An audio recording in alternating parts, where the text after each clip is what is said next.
राजकारण, समाजकारण, कोकणातील प्रत्येक घडामोड. सिंधुदुर्ग 24 तास आता नव्या रूपात.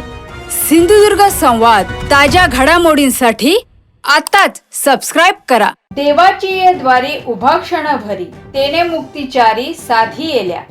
या अभंगाच्या भक्तिमय स्वरांनी आणि विठ्ठल विठ्ठल जय हरी विठ्ठल, विठूचा गजर हरिनामाचा या जयघोषाने देवगड येथील श्री विठ्ठल मंदिर परिसर भक्तिरसात न्हावून निघाला.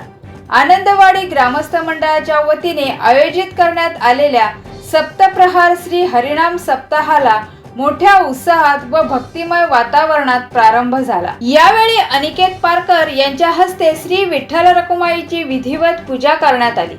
मंदिराचे पुजारी प्रथमेश बोंडाळे यांनी धार्मिक विधी पार पाडत पूजा सांगितली. दरवर्षीप्रमाणे उद्योजक नंदकुमार घाटे यांनीही श्री विठ्ठल रखुमाईची विधिवत पूजा केली. यावेळी नगरसेवक निवृत्ती उर्फ बुवातारी तसेच माजी सरपंच सुधीर डोके, भाजपा ज्येष्ठ नेते बाळ खडपे यांनी श्री विठ्ठलाचे दर्शन घेतले. सप्तप्रहार श्री हरिनाम सप्ताहाच्या माध्यमातून देवगड परिसरात भक्ती, अध्यात्म आणि सामाजिक एकोपा यांचा सुंदर जागर होत असून भाविकांनी मोठ्या संख्येने उपस्थित राहून हरिनाम सप्ताहाचा आनंद घ्यावा असे आवाहन विठ्ठलवाडी ग्रामस्थ मंडळाच्या वतीने करण्यात आले आहे. सिंधुदुर्ग 24 तास आता नव्या रूपात. सिंधुदुर्ग संवाद. ताज्या घडामोडींसाठी आताच सबस्क्राइब करा.